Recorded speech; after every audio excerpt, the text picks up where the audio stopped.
Is that better? Hello, good evening. So, Andrew Jack from Pushkin House, and I oversee the Russian Book Prize, which has just gone into its 10th edition, with, as always, a distinguished panel of 5 judges, one of which is Dmitry Glukhovsky here this evening, a very well-known Russian author, journalist, polemicist.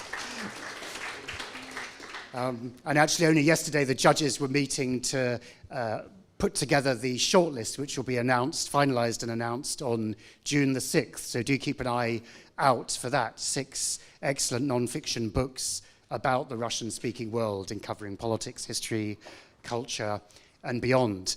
And then, of course, we're going to have a conversation this evening between Dmitry and David Aaronovitch, who also needs no introduction, very distinguished commentator, author of books, including around conspiracy theories, a Russia watcher, with all sorts of interesting views on the perspectives here this evening. So you're going to hear them in discussion for about 45 minutes, and then we'll open it to you for questions, both those of you here in the room and hopefully those also watching remote online. So without further ado, let me hand over to David, please. Thank you very much, Andrew. I was really honoured to be asked to do this, but not because I was immensely familiar with Dmitry's work. And I am absolutely sure that you are mostly here to hear Dmitry. And I sense that from the applause that you got earlier, Dmitry. I think we can be relatively sure. So when I started looking into what you'd done, your background, and what you were doing now, it all became really very interesting to me. I mean, we have 2 writers in my family. One of them is very famous, and he's not me. It's my brother Ben, who writes in a genre called urban fantasy, and so on. And I've become very aware of how interesting the currents of various forms of literature can be. But I had no idea just how immense your following was. And it may be a kind of cross-cultural problem, this problem we always have, which is that outside very few kind of chosen writers, we know too little about the other kind of major cultural elements. So when I discovered that you'd had the idea for your first book when you were 15, and that when you actually got to write it, it sold, and of course, this is Wikipedia, it could be wrong, 500,000 copies? Yeah, hello, thank you. Yeah, actually it's sold probably by now, maybe closer to 5 million copies, but it's, they don't update Wikipedia, those bastards. So the information is dated, but yeah, it was once upon a time 500,000, yeah. Yeah, so this is from an author's point of view, any author. I've written a couple of books, and I think if they have sold 100,000 between the 3 of them, that would be good. It would be roughly about that. So to sell 5 million is absolutely extraordinary. My brother does sell 500,000 copies of his books, and it's an amazing cultural phenomenon. You have to try and account for it. And then you said earlier that after you'd done a series of these books with the general title Metro, which I'm presuming most of the people here are already familiar with, and some of you, certainly some of you will have read, you then told me that you've written a book which hasn't been translated into English yet, called Outpost, and you began to outline to me what it was about. And I think I began to realise that actually that would be a very good starting point for this conversation. If you would tell people about that book, what's in it and what it means, and then we can use that as a kind of launching point for our discussion. Yeah. So, hello again, everybody. I'm very flattered to be here. That's me calling. Yeah. So, the book called Outpost, I've had this idea for several years, and it was first published in its entirety last year in September. And it goes about a Russia, a post-apocalyptic Russia, where decades after civil war that has torn the country to pieces, of which only a small part called Moscovia remains, which is a monarchy, and then it's the king, well, the Tsar, whose biggest support are the troops of Cossacks, and it lives in total isolation from the West, and whatever Western goodies there are smuggled secretly by the special services, of course. And then Russia lives Moscovia lives in an environment free of internet. Nobody knows what it is. People use wire phones to call, and no radio, no nothing, just not to be exposed to the different things. But the biggest thing is that there is a threat coming from outside of Volga River, and these are the hordes of people who are called the possessed ones, and they contaminate each other with madness through words. So this is a verbal virus. And in the beginning, you think that this is some kind of just disease or something, but then you learn deep into the text that there was a secret program of the government to drive people mad, you know, like. And then, of course, and right now, I'm even distributing this text for free in Russian through my Telegram channel, because it's so relevant right now, because it's exactly what I was writing about, of course, the influence of propaganda and its ability to drive people mad, and how people getting contaminated then start spreading this madness further, talking to each other, uttering things that seems to be complete nonsense, and yet somehow they tune in to this madness and then form these synchronized hordes of totally possessed people. Yeah, and so if any of you reads Russian, you're welcome to download it for free from my Telegram channel. Okay, so that's a précis of the themes of the book. So now let's just apply them straight across. How recently have you been in Russia? I've been in mid-January. The last time I went, and probably the last for the years to come. So yeah, that was 1 month before the war started. Now, can I ask you this? In the lead up to the invasion on February the 24th, there was a significant amount of US and British intelligence saying, we see these big troop build-ups and we think there's an invasion coming. And the Russian government and the Russian media said, this is nonsense, this is a scare story, and even indeed days before the invasion began said, our troops are now moving away from the border. Told everybody that. And they told their own people that. You were there in January. What did you think was happening? Were you listening to what the government was saying and saying, well, that makes broad sense, or were you saying to yourself, I don't believe a word of this, I'm getting out now? How did you react? Well, first of all, out of principle, our government never speaks truth, okay? So you cannot, you can only, and Mr. Putin is, of course, the flagship of this policy, because he believes that telling truth is showing weakness, right? You have to surprise people. People like surprises, especially in Russia. So Mr. Putin likes to surprise his nation, and then the nations that neighbor our nation, and then all the rest of the nations in the world. This makes him unpredictable and hence vulnerable. Yeah. Excuse me. I have always had difficulties with that word. So, so no matter what they were saying, that had nothing to do with the reality, and we knew that.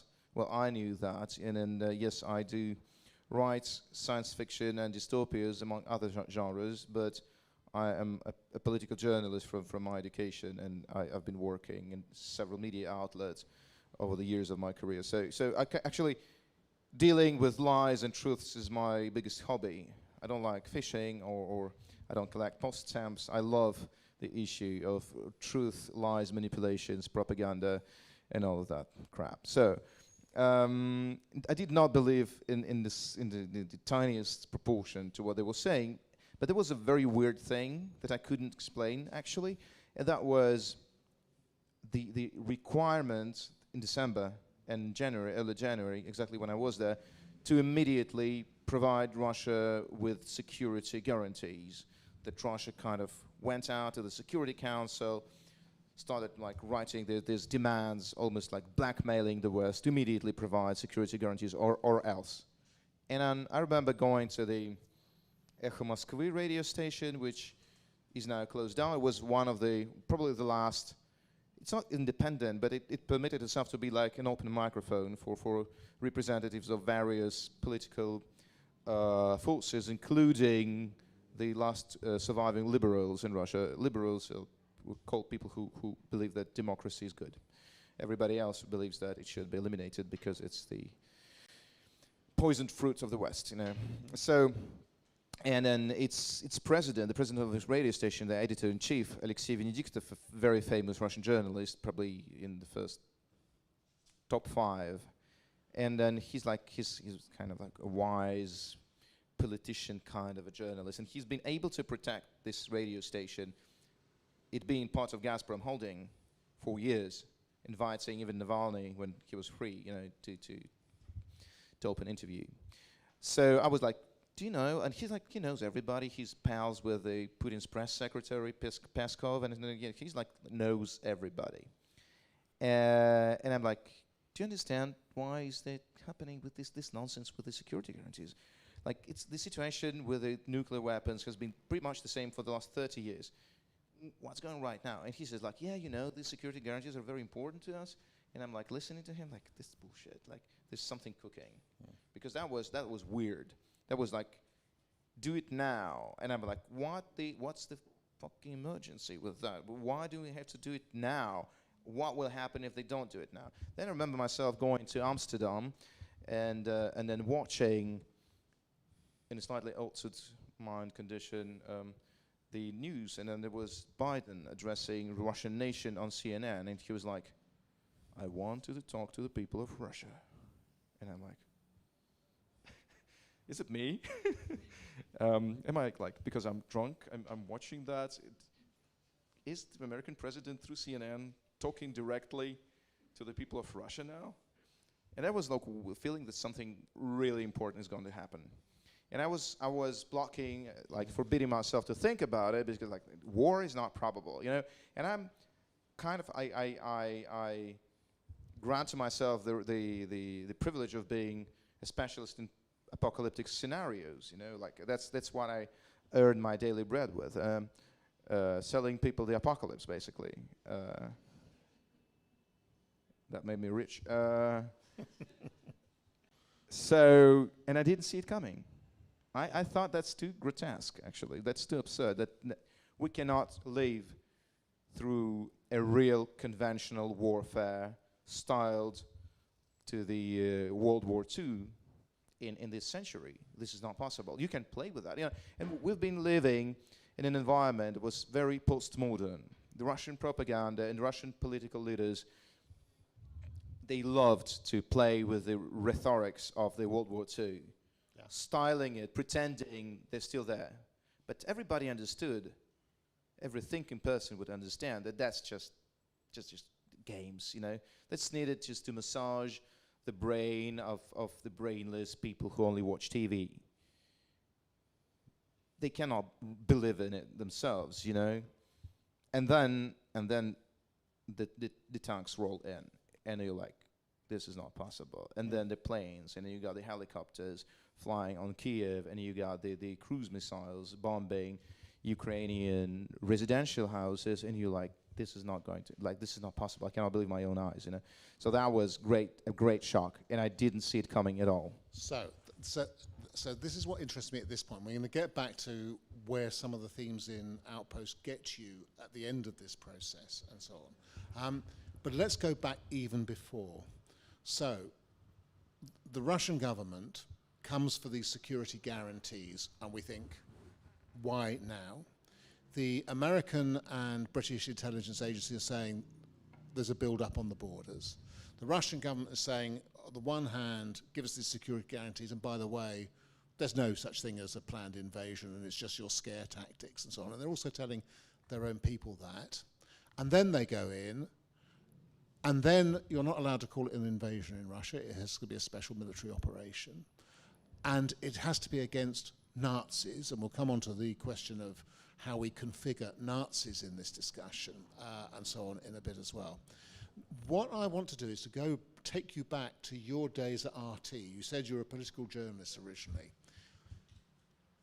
take me back to when you first joined RT and whether now, in retrospect, you can see the seeds of the way in which the government chose to use the media and also the themes it developed right the way from or were they not there at the earliest stages? If you could take me through your early days at RT and then through. Definitely. So just to put it in the context, I graduated from Hebrew University in Jerusalem. It was mass media and journalism and international relations. So then when I was age 22, I was hired by Euronews television in France, where I worked as an editor and then as a reporter. And then after 3 years there, I got bored, because Russians, the average life expectancy in Russia was 58 for a male. Now it jumped a little bit to 63. Now I think it's fallen back again. So we don't have that much time. And so we're very much in a hurry to make a career, And in France, they live up to 80 years in average. So they're not motivated at all to make a career. In France, they're socialists, they don't care, basically. So people would spend decades on the same position. And I was like, no, I have to do something else. I have to learn, I have to move forward. Yeah. And so there was no this opportunity because every other position was taken by people who were absolutely resolute to remain in this position up until they die. And there was still 20 years to wait. So I decided to escape France. And in the opposite direction is oh, is it mine? I'm sorry. So, and so back at the time, there was a news that 2005 that a TV channel called Russia Today was going to be launched, and the purpose of that was, and it's just the beginning of the second term of Mr. Putin, as a president. So good times. And the purpose of it would be to just tell more about Russia to the West. Just to give more information, because CNN would only show the old ladies begging for change, basically, and the Chechen War, of course, So yes, that channel would speak about the problems, but it also speak about the brighter sides. Would try to balance between the good and the bad, the black and the white, and the ugly. So so when I went there, actually my report was opening the live air of Russia Today, and it was a story about a woman being contaminated with HIV in a maternity hospital with a plasma of blood that she was transfused. And I did a proper investigation because the hospital didn't want to talk to anybody. And it was like a very adventure kind of thing. So not really something glorifying Mr. Putin, right? Just a random trash story. So, and in the years that I worked there, that was 2005 to 2007, basically, up until the moment when I got hepatitis on my work journey to Guatemala, when they welcomed the Russian delegation with these welcome drinks, and 14 people, after drinking it, went to hospital in a month's time. And that when I had to stop working as a reporter, because you had to go through rehab after that for a year time. So up until then, basically, I've never faced any situation that would question my professional conscience.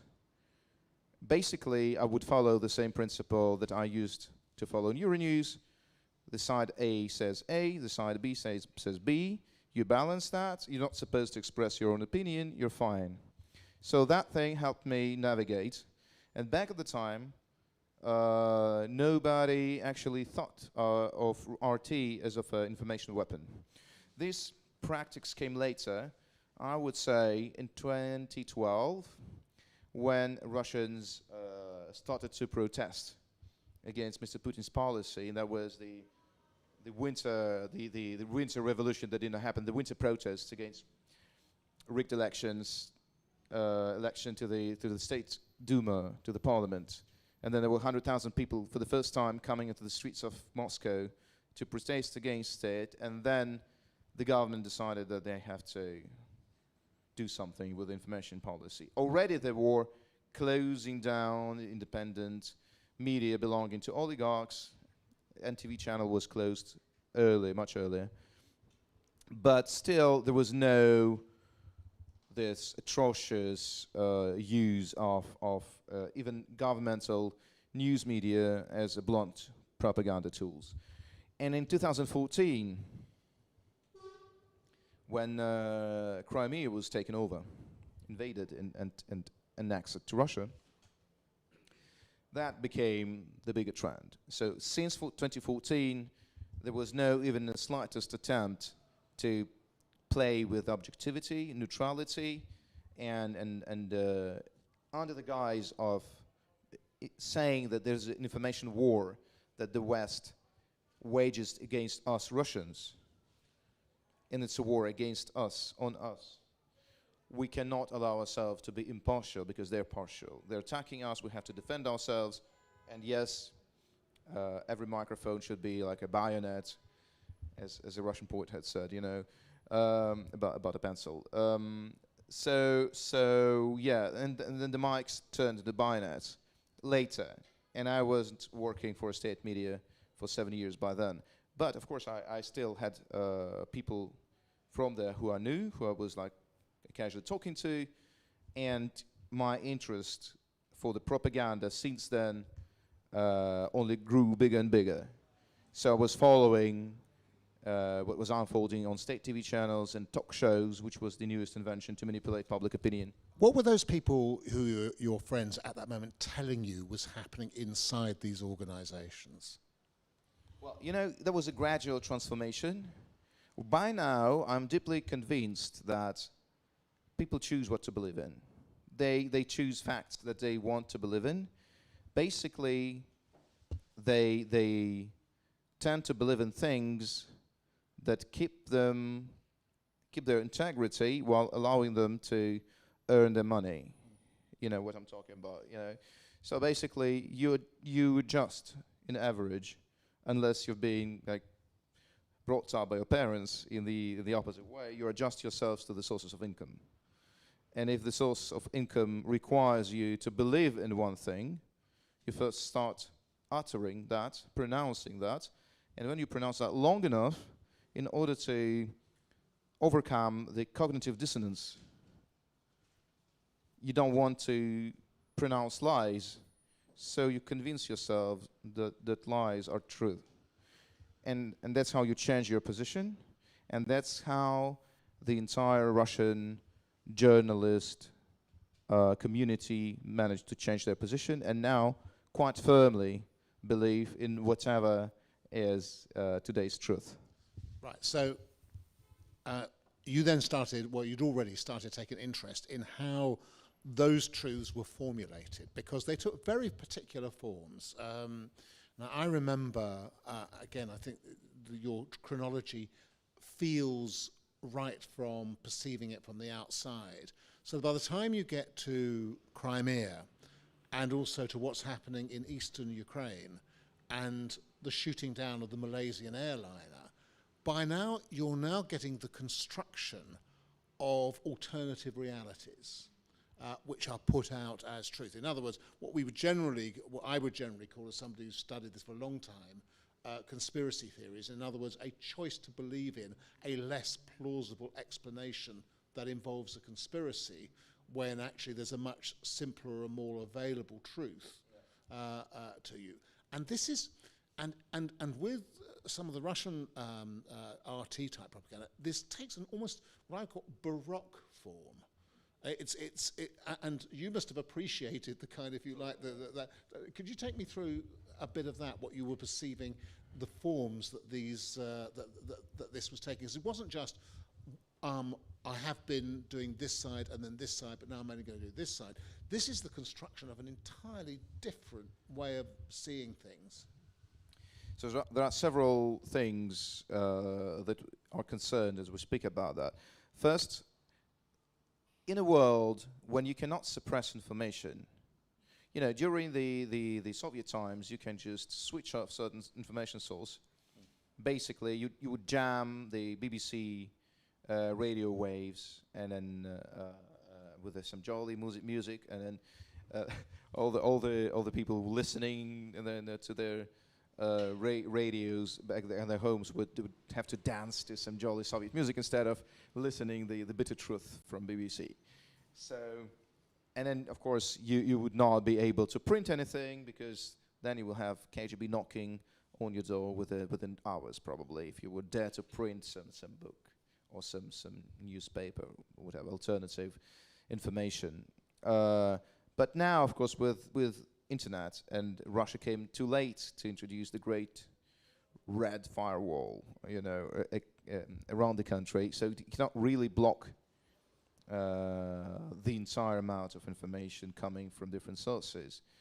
So there is a crackdown on all the independent information sources and media, and then there is a very strict persecution right now of whatever people are trying to say true on social media especially about the Ukraine war, but still you cannot block everything. So the strategy that the Kremlin has chosen was slightly different that time. They decided to jam. They could not forbid the truth, but they decided to jam it with 100 of different versions, so people will get disoriented. So the Malaysian Boeing situation, which was a very interesting and very visible example, there were others before, of course, but that concerned Westerners because there were 200 Dutch people on board, so Dutchmen, and then that became visible to the West. So knowing that apparently it was shot down by Russia-sponsored militia from a Russian-provided, how do you call it? Anti-aircraft missile, yeah, right, exactly. They decided to throw in a number of different versions, like that's a Ukrainian warplane that shot it down. It just fell down by itself. A UFO came in, and here is some weird, I don't know, like was it Swiss air dispatcher who witnesses in favor of that version, and so there was a simultaneous influx of, let's say, 5 to 6 versions, and people they were hysterically discussed and mulled over and over, and by all the TV shows and all the news, and then suddenly the clearest assumption that was proven by Russia's behavior, like not allowing that to be discussed at the UN Security Council, blocking the investigation, it became just one of the versions. And there was other versions, so it was just one of them, like any other. And so people who even got involved and who were outraged and who were scared that there's going to be repercussions for Russia, they just got tired. And then they got tired, and then they lost interest, because the takeout from that is like, we will never know the truth anyway. And that's how Russia actually deals with Salisbury, Navalny poisoning, Litvinenko. We will never know the truth, okay? So let's just forget about that. Yeah, because maybe Navalny was poisoned by his own deputy. Maybe Navalny was poisoned in Germany by Germans. Maybe the British intelligence service came in, those guys who poisoned Skripal in Salisbury before, and here are other guys. So you basically, and then the alternative versions can be as absurd and grotesque as you wish, and the worse the better, because that makes people growing tired of thinking about it.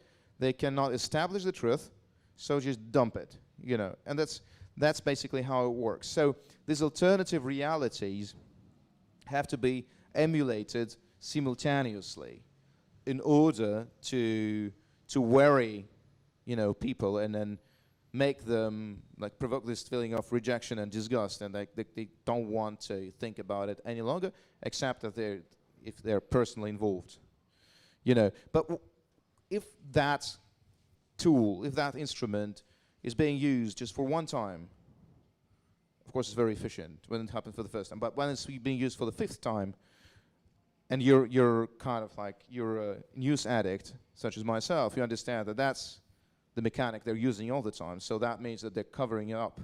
That means they're guilty.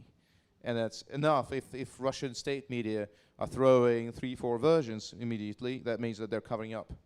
What are you still in contact with any of the people who have to work in these organisations? What? Come again? Are you still in contact with any of the people who work in organisations? Yeah, well, like this? there's one guy who used to be my my superior, and he kept like laughing at me, calling me a petty liberal and stuff. And then there were other things we could discuss with him, and it's like it was interesting. You know, I'm not just an author, but also a journalist, but vice versa is also correct. So in order to describe, and I have a series of satirical stories about Russian politics. So, and plus I'm quite often commenting on the actual political processes for Russian and foreign media. So really I need to understand what's in people's heads, you know, not just from our side of the barricades, so we say, but also from the other side. Sure. And then the problem to me was when the war broke out, and that for me was exactly the moment when you could not just play in that game. We'll never know the truth, or they like look at what they do, and what about Iraq? Why Americans can do it and we can't? Like, screw that. That was, and I stopped literally speaking to the guy because he started like throwing something like trolling me. But this time it was like morally very, very difficult. Like I personally, for 2 weeks, had a very bad sleep, like sleeping 3 hours a day for the first 2 weeks of war, just in being depressed really, which never happens to me. I'm not a depressive kind of person. And then there was like 2 weeks of war, I really couldn't sleep than 3-4 hours a night. Did you get the impression that he believed what he was saying? So that's complicated. Definitely he doesn't believe in the Second World War shit. You know, that's the bullshit for the completely brain-dead people, you know. But what they do believe in is that the West, the collective West, is waging a hybrid warfare against us. They lured us into that Ukrainian trap. They actually were Russophobic from the very beginning. They just waited for a pretext. We did nothing that the West didn't do.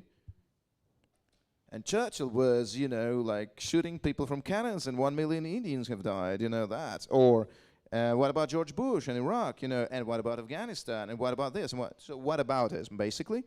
Is it the easiest way to distract? I think that the real emotional ground for that, emotional base, is that a jealousy of one empire that is collapsing towards another empire that is probably going to collapse sometime soon, but right now it still is in control. So Russia is being jealous of the US, saying, why can they do that and we can't? So basically they are trying to educate us, but in reality they just try to contain us, you know, because they afford doing the same kind of atrocities and nobody's lecturing them. Look at that. But everybody suddenly comes like lecturing us when we do the smallest shit, you know. And what about CIA and drug trafficking? And what about the Twin Towers? And what about the, you know, and what about Assange?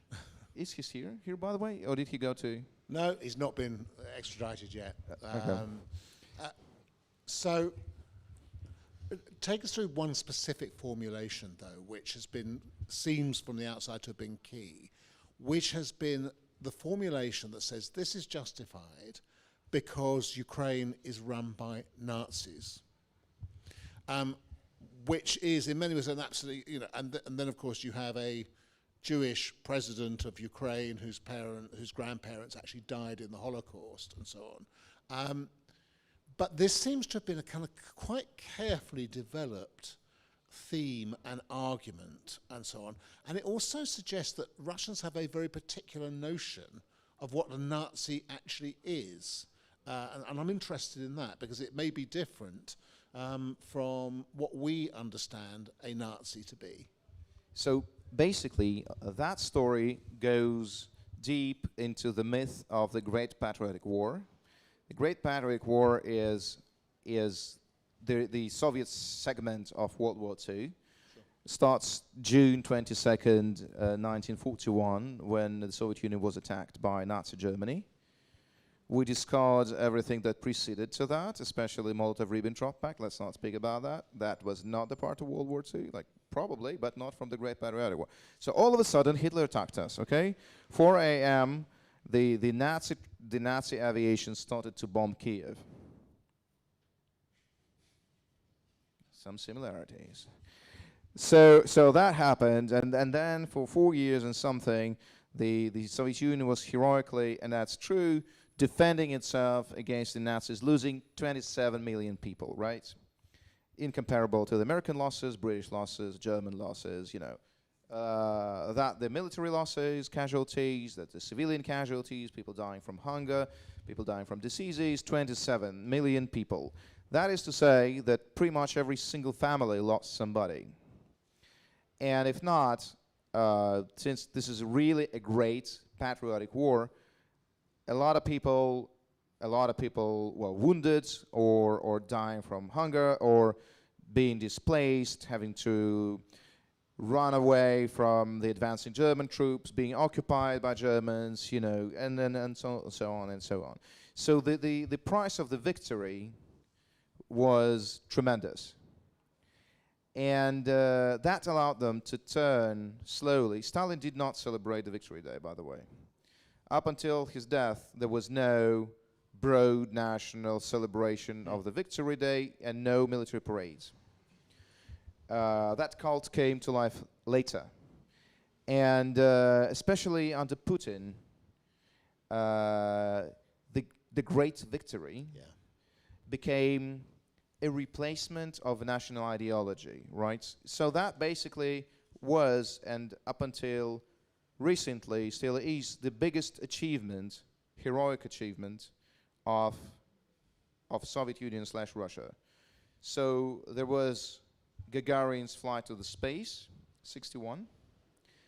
Olympic Games in Moscow in 80. Then the Sochi Winter Olympics in 2012. And the seizure of Crimea, the seizing of Crimea in 2014. So every other single victory was marred by some issues. So the Winter Olympics in Russia, where Russia won the biggest number of gold medals, and which was presented as a great national victory and triumph of the will and stuff, proved to be completely forged and fake, with Russian athletes using doping and the FSB agents replacing the jars with their urine to prove that they were clean of dopes. So really that stinks, you know, of the substance. Then Crimea was kind of also like, it provoked a broad general triumph, but there was a little bit of a victory of Cain on Abel, backstabbing and grabbing the belonging, you know, while Ukraine was weak, disoriented, and there was political chaos, and Russia came in just grabbing the peninsula and then, you know, brandishing it in triumph. That was, well, some Russians liked it, I didn't. I even had issues with my parents, who were very happy in the beginning, up until the moment when they got disappointed by the fact. But it was introduced as a retribution, as a restoring the historical justice, because that was never yours, you know, like was always ours, you know, like, let's not speak about methods. Plus it wasn't bloody, it was like bloodless. So, yeah, and then you have the dissolution of Soviet Union, the collapse of the Warsaw Bloc, and no other victories up until the Great War. And then, so, and the Great Patriotic War and the victory in it had become this national myth. Following the revolution, we were victims, we were attacked, we were backstabbed, but we were strong enough and paying this horrible like price in human lives. We did find the strength to resist, and we occasionally liberated Europe from Nazism. And then officially this is a liberation. And then the Baltic states or Poland or Hungary or the Czech Republic, they might disagree. They would like to be liberated again straight after, but let's not speak about that, right? We just like liberating everybody. So, was a great foundational myth on which Putin's otherwise slightly questionable legitimacy upheld. And he was using using that and abusing that again and again and again. That became like the trendiest thing to discuss in all the talk shows. And since it was paid by the blood of a lot of people, and then very personal issue for a lot of families, you could not really question that, because then you were offending the memory of your friend or neighbor or whoever you name it, you know. And then punitive legislation was introduced to make sure that nobody dares to question that. Then you could not speak about Molotov-Ribbentrop. Then you cannot equate the doings of the Soviet army to the doings of Hitler's army. And so it really, over the last years, has become a religious cult. So are you saying that it was necessary, because you had this great model of the Great Patriotic War where you defeated the Nazis, for enemies that you had to be Nazis? Well, actually in Russia they're called fascists. This is the first time when Putin's propaganda calls Nazis Nazis. Right. Usually they were German fascists. Yeah. The reason for that is because Nazi implies National Socialist, and you cannot say that some socialists were actually not that good as us. Yeah. So during the Soviet times, they were using the term fascists, and then up until Ukrainian invasion, they were always treating Germans as fascists, not as Nazis, although we know that fascists are in Italy. So all that said, the fascists, they just do the worst thing in the world, right? They are burning villages totally with the people in it. They shooting down the kids, raping women, and they want to totally exterminate the entire Soviet nation, the Russians, and who else, you know. And by the way, we didn't speak much about Holocaust back at the time when I was at school. It was just genocide against the Soviets. Yeah. As I remember, every third person in Belarus was killed, and every fourth in Ukraine, and then, without going into detail, how many Jews were there. So definitely the fascists are the worst thing ever happened to humanity and to the Soviet Union, rightfully demonized. So who is the enemy? Who's your ideal enemy? Nazis, fascists. Are they there? It's like, if they're not there, you have to invent them, right? So luckily for Mr. Putin, some of Ukrainian nationalists who were kind of one of the groups protesting against former Ukrainian president's power abuse, were nationalists. And some of them did have swastika tattoos on their chests and where else. Maybe a few thousand of them. And maybe there was one night torches march, maybe a couple of. So these images have proven to be of an incredible value for the Russian propaganda, because they took them and they claimed, and they have been claimed for a decade, that the only people who were challenging or who were protesting against the rigged elections in Ukraine were Nazis. Look at that, swastika, Maidan, swastika, revolution, swastika, people being shot. And then they have made a great effort to say that the World War II actually has just calmed down a little bit, and it's coming in a different shape in a very sensitive region just next to Russia, where the Nazis are raising their heads again, and they want to challenge us, and then they want to take Ukraine from us, and they're the heads of the Nazi collaborators, and that's what's going on in there, you know. Right. I want to ask you one last thing before we open this up to questions. It goes back to Outpost, your Moscovia. One of the things that I felt very strongly in the last few weeks, the last few months, is the incredible self-damage that Putin's action has done for Russia. So many people like you not in Russia anymore. So many of the people who are most educated, who could be intensely valuable. A set of relationships with countries that wanted to be relatively friendly, like Germany, that cannot be anymore and probably won't be as long as Vladimir Putin is in there.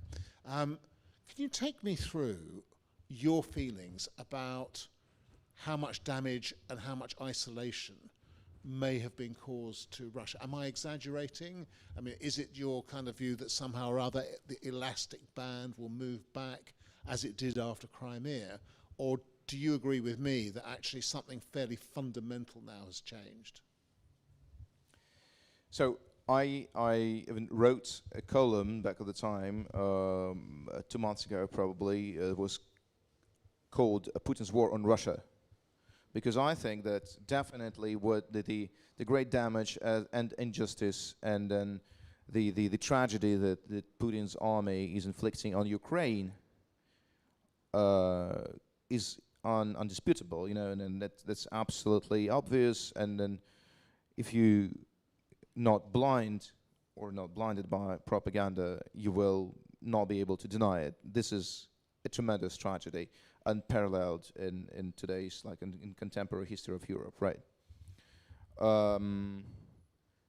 But Putin is also waging war on modern Russia. And then from the preparations, like right now, a lot of things of his policies, of his doings, of the laws that were introduced and the bills that have been voted over the last years that seem to be just completely irrelevant and separate, lonely parts. Now they piece up into a patchwork that makes sense. And the patchwork is isolating Russia, hermetizing it, preserving the form of rule that there is, autocracy,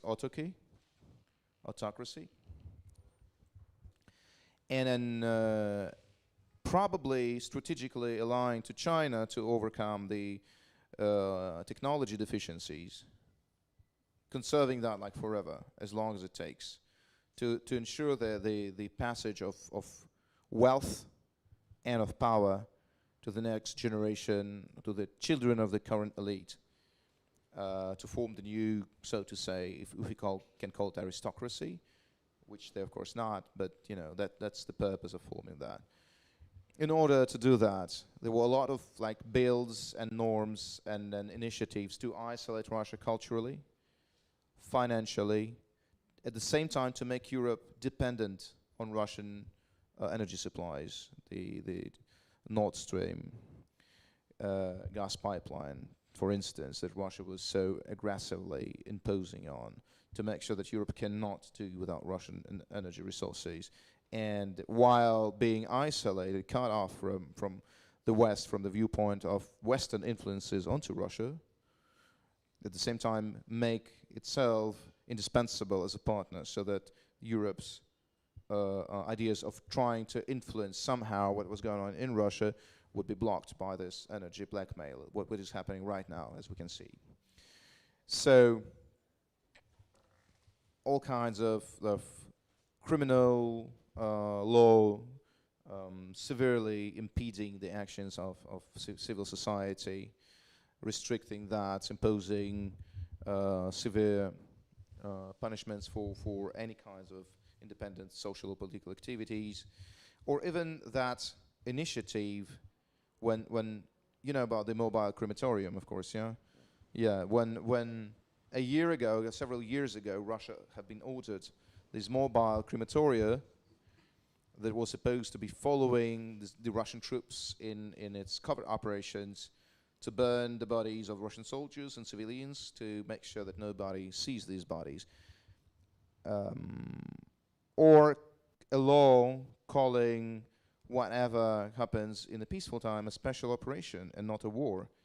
And the thing with that is that if you call it a special operation, you're not obliged to disclose the number of casualties. You can keep it secret because it's a secret operation. So the entire issue of not calling this war a war comes from that particular law saying that if it's a special operation, then it's our secret and our business. No, we don't have to disclose not the number of civilian casualties, not the number of fallen soldiers, nothing. And that's why they're so insisting on naming it that way, especially now when it gets out of control and apparently there are dozens of thousands of people murdered and perishing there. But all of that have been carried out over the last years, from isolating Russia economically, replacing some tech with the Chinese tech, or taking Russian assets from Western banks and putting them in China or in gold. There was a very meticulous preparation of isolating the country, preparing the country for isolation, for hermetizing it. And now you think about it, you understand that was the original plan. And definitely, of course, from the viewpoint of anybody who is like 20 or 30 or 40 as myself, this is very dangerous for the future of the country.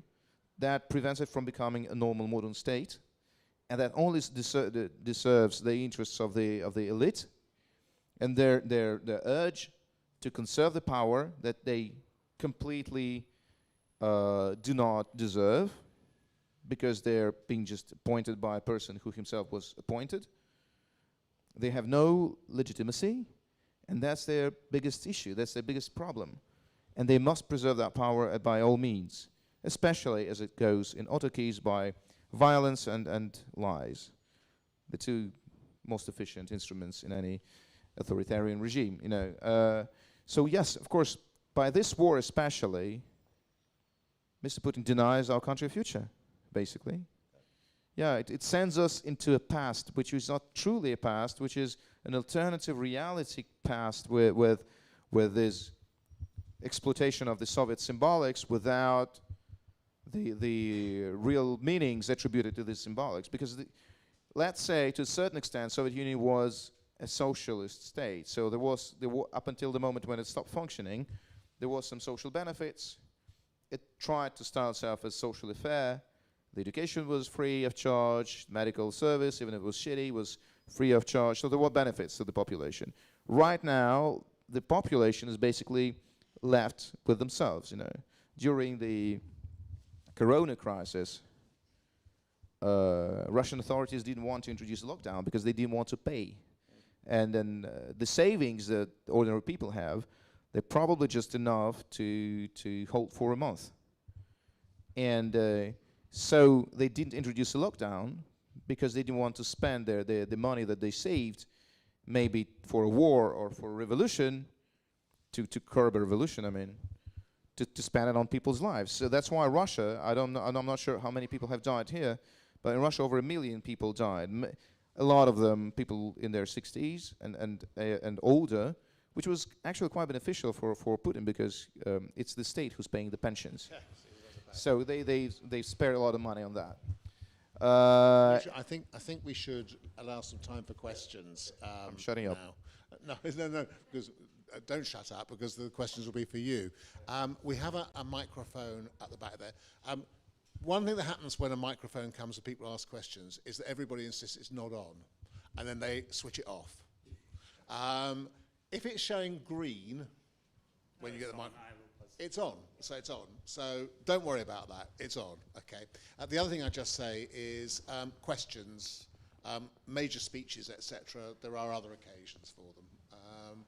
But is there anybody who would like to ask a question now? That will be. Yeah, please. Hi. You've had a pretty good career in Russia, and you've been quite close in Kremlin circles. At what point you felt there's no return for you? No return for me? Well, I haven't been... my last intercourse with anything that is government was Russia Today, I guess. That was good 15 years ago. And then even then, I realized that the country is gradually... But it was not that quick, right? Back at the time, I would say, we still had hope that the direction will not necessarily be towards isolation, anti-Western, and Putin himself was having doubts whether he should bring the country towards a close integration with the West, or, you know. So basically, I think that the feeling there was that they were losing the sovereignty, handing too much control over to the West. So they decided to fence themselves off. 2014, I started suspecting that this is going all wrong after Crimea. And then to justify Crimea, they started to use this blunt anti-Western propaganda, and they started driving people crazy. And that was pretty much the moment when I started thinking. And that was like, up until then, I have emigrated 3 times already since the age of 17. So like, I was starting thinking maybe I have to immigrate. Then I went back to Russia for 10 years. And I enjoyed that time thoroughly. And then I thought maybe I have to prepare this something like in a more fundamental way, because this is going all wrong. This is becoming a fascist state slowly. Then this degradation slowed down for a bit, and then was compensated by efforts to make Russia's biggest cities attractive places to live. So they decided to curb the popular unrest, especially among the young people, by improving the conditions of life in the cities, and that coincided with the coming of a lot of like very useful applications. So basically, in Moscow, you have a cell phone, you have a very comfortable life, you order your food, your taxi, this, you pay your bills, you know, whatever. And then it became way cleaner, beautifully designed. You have nice restaurants, fancy crowd, a lot of cool things going on. It's quite safe. At least you don't have any street crime. So it was a very attractive place to be, actually, very cool. At the same time, the political climate was becoming like more and more difficult, darker and darker. But if you switched off the TV, you can't live in a completely different environment. You know, you don't talk politics to your relatives who are older than you, and you're not exposed to all that bullshit about Nazis and America, da-da-da. You just live in a normal world, you know. And Moscow had great living conditions for a lot of people. There was middle class, it was flourishing. You had a really good life there, a very cool life. And then it was all, up until COVID, everybody was traveling. People had 2 passports, because when you're giving away one for visa to UK, you can travel with another one to France, you know, like. And there were quite a lot of people, and you saw them here, actually, traveling, being able to pay their bills, enjoying life and stuff, you know. And slowly civilizing, actually. And becoming more and more westernized. And less wearing weird East European things, and looking almost like, that's the biggest problem with Russians, I think. They look like you. That's why they're so suspicious. That's why the Brits are so distrustful of Russians. We almost are like you from the outside, you know. You cannot suspect a zombie. You know, and then suddenly we do weird things, you know. And then, but originally, like, go and distinguish a Russian. Well, you can. I can distinguish a Russian, but anyway. Yeah. Okay. You're Rusta. Yeah, exactly. Ruskies. Yeah, but and then now after the beginning of the war, I understood that I will not be able to go back. Apparently, up until Mr. Putin departs from this world. Yeah. Question over here.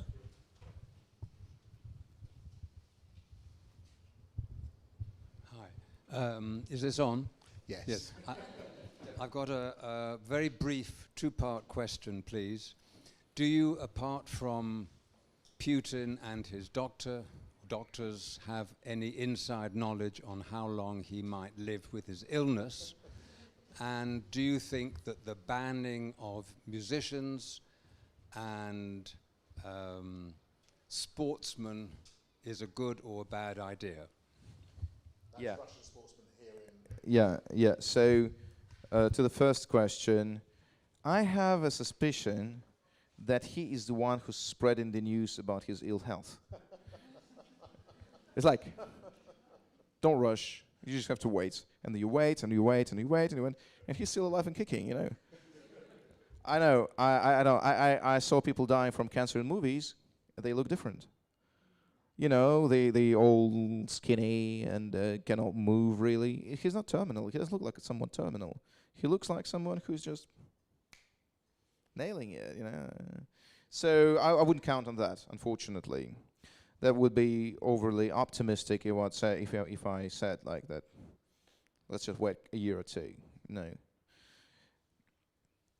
Fingers crossed. But we cannot count on it, you know. That's one thing. To the other question, I think that if a person voluntarily becomes an ambassador of Russian war in Ukraine, and he is a person of culture, or a musician, or a sportsman, then of course he should not be greeted in the civilized world. Okay? Another thing is that in Russia right now, there's a very aggressive militaristic propaganda, and whoever dares to say something against it is branded as a national traitor. As for example, one of us two here. So it kind of, if you decide to stay there, it really requires courage to utter something against it, to express yourself against it. Is it dangerous for someone's family if they say we're against the... We are entering a stage where it's going to be dangerous to someone's family, okay? Up until recently, there were just 2 cases of persecuting the relatives of opposition politicians. Yeah, like throwing them to jail. This is the brother of Alexei Navalny, Oleg, and the father of the chief lawyer of Navalny's institution, Ivan Zhdanov, whose father has been jailed on some completely false accusations. So this is a practice that's coming in. So Russia is going to be more and more reminding not even the Soviet times, but is some kind of Latin American dictatorship from the 70s and 80s. So, and people are aware of that, you know, and the state is showing the resolution to punish those who dare to oppose it, okay? So when Russian artists are coming to the West, only if they have decided that they are cutting, they're severing all ties with Russia, and they have the resource to do so, and then belief in the future in the West, and they will know that they will have a contract, they will be able to work, then they can afford, not to please the Western audiences necessarily, but they can afford to say like, screw that, this is unfair, and then they know that probably if they come back, first of all, there's going to be a campaign against them in the media. They will be definitely like even threatened, but definitely labeled as traitors, as enemy of the states, as cowards, as whatever, you know, smeared all of the media. And then possibly there's going to be some investigations against them, and possibly processing them in court, and possibly at least banning them for profession, maybe jailing them, because and again, entering this new phase where this is becoming a reality. When just for being publicly against the war, you will start getting prison terms of up to 15 years in jail. Just for saying the Russian army is committing war crimes. You say that, I say that, up to 15 years in jail. Because that is, according to a new article of the Penal Code, that is discrediting the Russian army or knowingly spreading fakes about Russian army. Special new penal article, up to 15 years. Sounds like Stalin times, right? And it's happening right now. So should we punish or cancel? I think that Great Britain, from what I understand, because I've been traveling quite a bit since the beginning of the Ukrainian war. I've been in France and Germany several times. I've been to the States. I think that the campaign against everything Russian is particularly strong here. It's not that bad in France or Germany. And in France, they know, like, okay, the state, this is clearly a bad state. This is a bad regime. They're bad. But there is culture. And if anything in Russia was ever trying to play alongside the nation, the people, the ordinary people, against the state, which always has been trying to oppress the people, that was culture. That was literature, that was music, that was sometimes artistry, paintings, you know, mostly literature, of course. they were with the ordinary people that were, of course, usually oppressed, controlled, and lied to by the regime, whatever the name of the regime was, during the Tsarist time, the Imperial Russia, the Soviet Russia, and now today is the criminal Russia. Right. I don't want to be genderist about this, but it would also be quite nice if some of the women in the audience also got to ask a question. And there's one there. Thank you. Hi there. I've got two questions. One, just a brief one. So is there an efficient way to help people in Russia to kind of see a broader picture and see the other side as well and drag them out of the propaganda mode? Do you want to ask your second question as well? Yeah, that's a weird one. I'll ask it in the most polite way I can, but I don't mean it offensive if someone finds it offensive. Is because I've got some Ukrainian friends who started calling Russia things like Russiastan and saying that all Russians are from the Great Hoarder and they are Asians and Asians are ultimately bad and have this repressive. And I'm like, well, so what are you? And they say, we're European, but Europeans are not racist. So I'm like, how do you speak to, should you even speak to people about it at this moment of time? Or should you let things settle down first and only then start discussing things like that? Thank you. Yeah, let's take the weird question first. So, yeah, they're emotional. They're being attacked by a tremendous power, and then in the beginning that seemed like a lost case to them. So, and then Russian troops do behave in a horrible way, and even if you do not speak about the mass executions of civilians, saying like, okay, that happened, but it's not everywhere and every day. Still, indiscriminate shooting of cruise missiles into residential buildings where dozens of people, dozens of civilians are dying everywhere. That's something totally barbaric, right? So you can understand Ukrainians because they're watching that for the last 3 months on all the Telegram channels, WhatsApp chats, on the news media. Their reaction is naturally, of course, that's no, you can't expect them to like Russians right now, and they overgeneralize. So we say like, I'm the good Russian, I'm against the war. And they say no, you Russians are all like, if they don't know you. On the other hand, I must say that from all of my friends in Ukraine that are following me on Instagram and social media, and whom I'm in contact with, I've never heard. They know that I've taken the position. They know that I'm risking something by taking that position. And they're grateful. And I haven't heard from them that you also secretly want us to be destroyed. I was even going to buy myself a flat in Kiev in September. Luckily I didn't. So, yeah, and then the realtor was writing to me in mid-February, like early February, like, so that's a great apartment I found for you.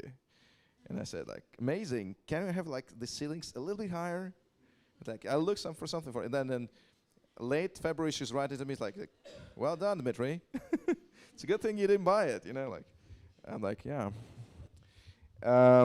So with my friends and people who I know, and I've been receiving a lot of encouraging messages on social media from Ukrainians saying, like, we appreciate that you're not like the some others, you know, like we understand how important, like that's important to them. Now, speaking of Ukrainians being Europeans and Russian being Asians, it is not completely that way. Ukrainians have been co-founders of that empire.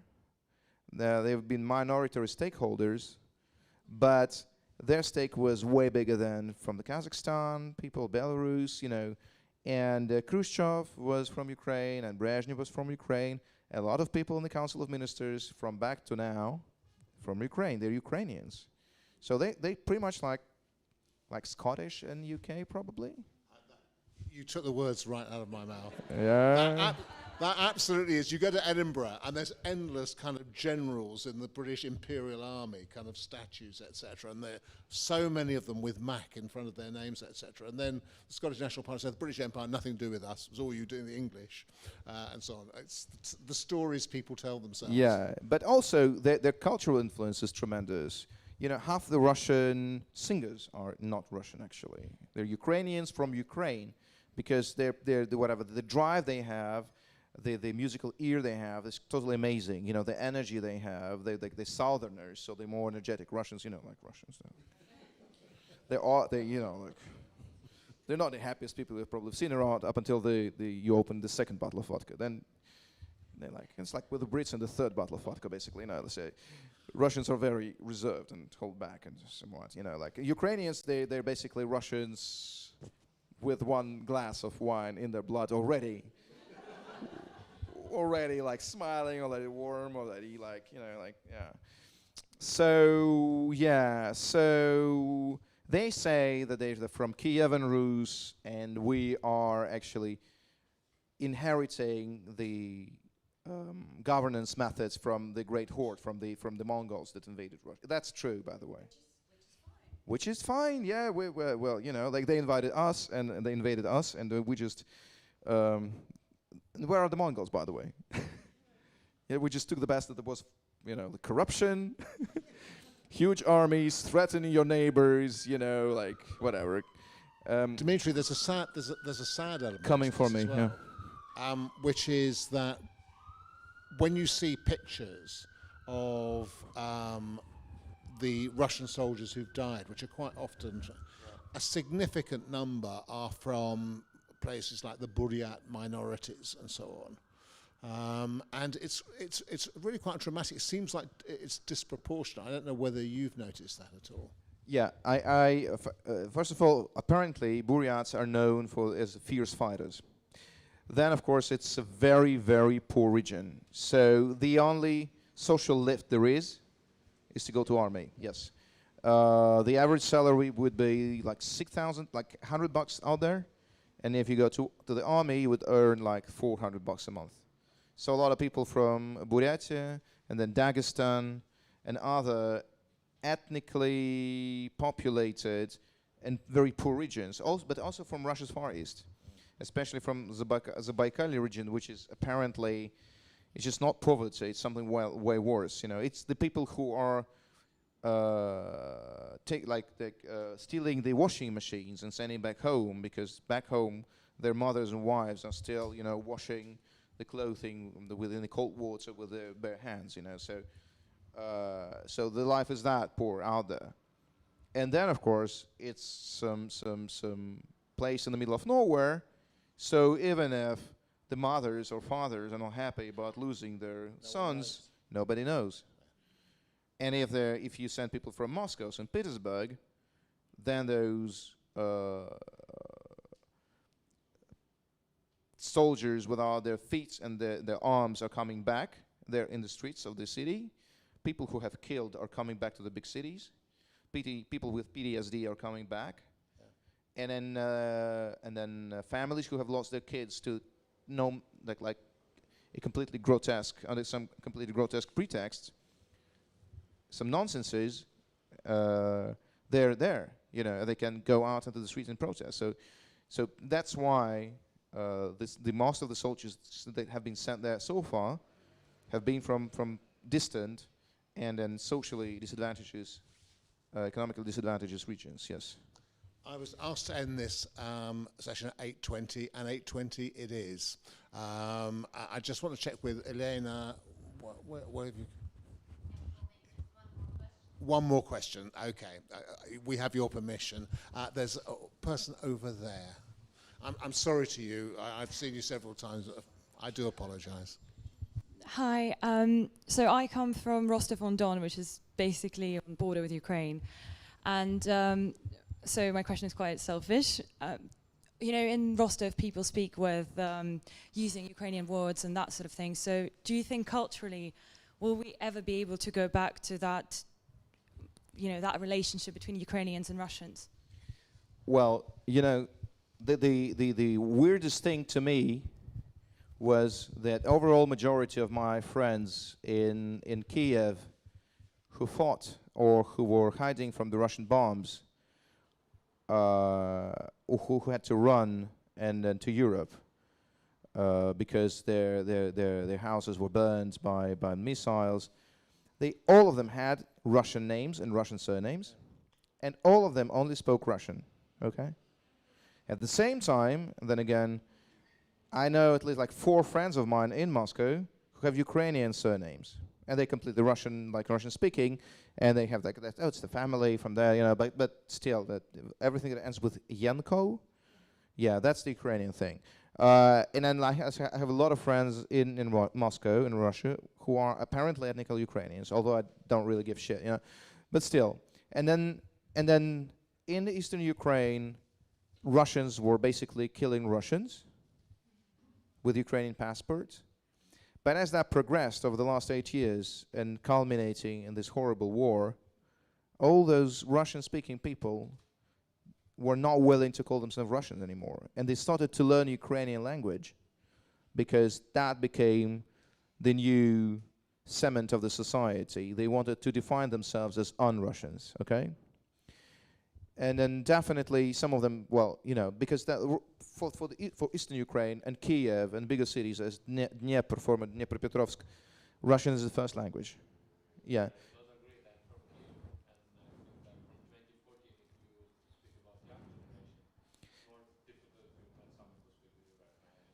Well, Kiev is, the truth is that Kiev is partly bilingual.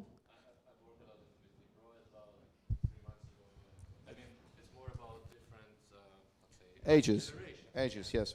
But that started to change in 2014, when Russia first attacked Ukraine, right?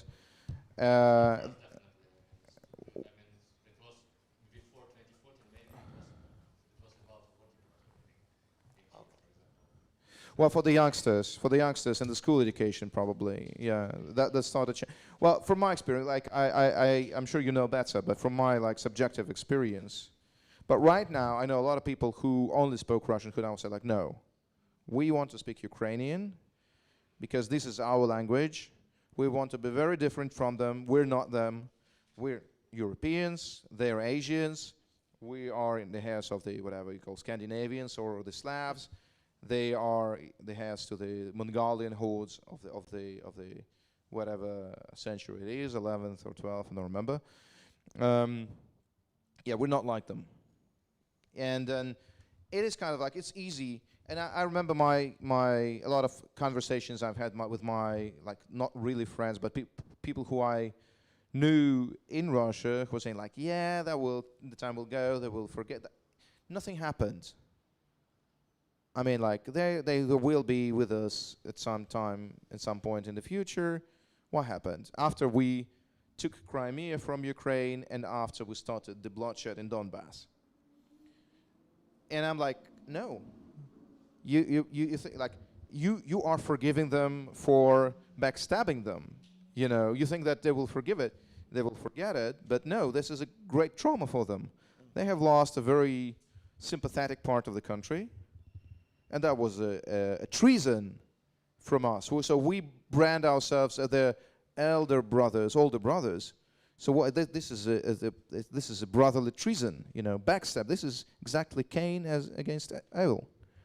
You stab them in the back, you grab something that belongs to them, then you send their troops, you never admit any responsibility. You massacre people there, and you say like, forget it, it's fine. Time will pass, time cures the wounds of your soul, we shall be brothers again. And the Russian propaganda keeps saying, like, we love Ukrainian people. Ukrainians and us are the same, you know, like, we just don't like this Nazi regime there. And then from the times I went to Ukraine, I've been going there pretty often. I understood that, first of all, whatever is like Putin was so strongly rejected, and the Russian state they were kind of trying to forgive the ordinary people who did not support Putin, but definitely they just hated really everything that was connected to Russian state and state policy and the state propaganda. And so Russia is so wrong about that, and then thinking that they would just, forget it. Yeah. Yeah, so this, we have to also understand that at this right moment, the new Ukrainian nation is really being born in the fire of this war, and they're having a great national birth myth right now. It's resisting in a war, patriotic war, against an external force that is way stronger and bigger and being feared by the entire world, and they're pretty much against the only one who are fighting that enemy, and the enemy is behaving in a completely disgusting, barbaric way. Yeah. With all the massacres and carnage and stuff. And they're resisting, and they're uniting, they're forgetting about the difference they had between Lviv and Dnipro and Kiev and then the Donbass region. They're all one now. And it's Mr. Putin who is, in a way, creating that nation, and then who is uniting NATO, and who is making Northern Europe to join NATO, and who is actually weakening his country and sending it into the path. So that's the Oedipus story, when you fear a scenario and you make it happen and come true. No, I think, Dmitry, you're absolutely right about this. It's my final kind of word. Sorry, there was the second question. You've answered the weird one, and there was the first one. How do British people can help Russians? Oh, right, okay. What is it with Russian propaganda? So how do you can resist it? Well, people, as I said, they choose to believe things, right? What do you want to believe? You want to believe, basically, that you're good by the right of birth. So Nazis were great with that. You're born an Aryan, you're good. Okay, that's one thing. The other thing is you want to believe that you belong to the side of good. Not just you're good because you're born good, or you're great. The question of your provenance is important religiously. I mean, everyone wants to believe that he comes from the right source, and then that he goes in the right direction. Quo vadis, where are you going to? The feeling of belonging to the right force and going in the right direction. And once you pick a side, and that side starts committing war crimes, and you already have a compassion for it and empathy for it, because we are the liberators of Europe, and suddenly you start doing butcher thing, It's very difficult to believe it, so you start to convince yourself that this is a setup by the British intelligence services. Okay? Yeah. Or this is Ukrainian Nazis who came in there first and butchered their own children and women because they wanted to set up Russian paramilitary troops like Wagner company, like the private military companies. Or you say yeah, but not everything is so clear. We'll never know the truth. Or you say, yeah, but didn't the West actually started all that, luring us into that trap? They are, behind it. So, and you basically just wishing to be, and that's normal, on the good side in any conflict, and feeling yourself right, and fighting for the justice, for the light, for the liberty, and then at least for your own security and security of your loved ones, you start rejecting the facts that contradict that, and believing myths that reinforce your convictions. So, and the Russian propaganda has, of course, been exploiting and over-exploiting emotional triggers that allow you to build up this image of the world around you and of this particular war. And that's why it's been so efficient, It's a psychotherapy. I believe that all those horrible talk shows, and I hope that not many of them have seen that, because that's exactly this verbal virus that drives you mad. And other people, younger Russians, know how difficult it is to talk to their parents who watch TV. Like an ordinary Russian person is a poor person, doesn't have enough money even to live up to the end of the month, so has to take microcredits and then repay it with very high interest rates. Frustrated, angry, helpless, and rightless. Cannot defend itself against the state. Can't help it. Cannot organize horizontally to defend their interests because that's punishable. If you try to build an independent organization to defend your whatever interest, somebody will come for you, and at least explain to you in a very convincing way that you should drop any of those attempts. So defenseless. And that makes our Russians even angrier. And they understand that they actually angry, probably they understand they're angry actually at the authorities, at the regime. But if you recognize that openly, if you just pronounce that to yourself, that means that you're afraid and you cannot say anything, and then so you don't recognize that even to yourself. You don't admit it, and still you're very angry because you earned a little, because your kids are sick, because the medicine is shit, and then because you cannot do what you want to do. There's not enough money to even for any decent lifestyle. Even sometimes not enough to. Definitely, it's not enough to go anywhere for a holiday, and it's just pretty much enough to pay your food. No other things, So you are angry. What do?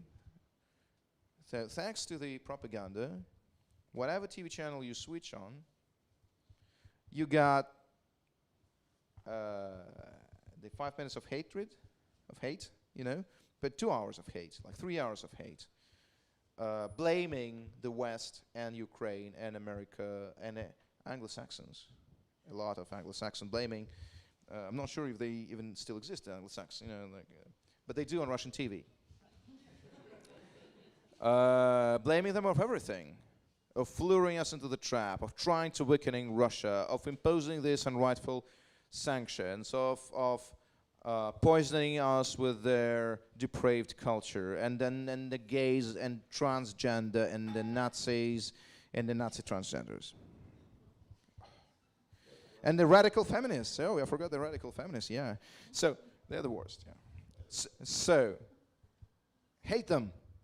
Hate the Ukrainians. Look how disgusting and pitiful they are, and then the Americans, and how depraved they are, and how greedy they are, how unfair they are. And look, they're bombing Iraq, and they're bombing Belgrade. And why can't we bomb Ukraine if they're bombing Belgrade? Like, that's unfair. We like. And anger has to be canalized. It has to be channeled somewhere. Otherwise, it destroys you. So people get addicted to watching these shows, and they kind of internalize the values and then the myths transmitted by these shows because they need this emotion. It's the emotion that drives them, not the meanings. People don't care about meanings. People don't understand the meanings. That's so complicated. But people want to experience emotions. They want to get rid of some emotions, get free of them, and that's a drug. That's an addiction. That's a therapy. That's an evil therapy, satanic therapy, but it's so powerful and so addictive.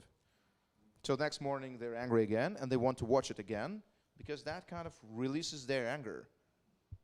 They hate together, and that's very uniting. Viewers of Fox News will understand a lot of what you're saying. Dmitry, thank you very much. Can you use the mic, please? Oh, sorry, yeah. Thank you for correcting me yet again. Andrew, if you'd like to say goodbye to everybody. Thank you. Yes, you can say goodbye, but no, that fantastic evening. David, thank you very much. Beautiful elocution, articulation, questioning, and Dmitry, wonderful, powerful insights. A tragic situation that we're living through, but very useful guide to what's going on the Russian psyche. I feel like a psychotherapy collective session here this evening, actually. So do please thank David and Dmitry.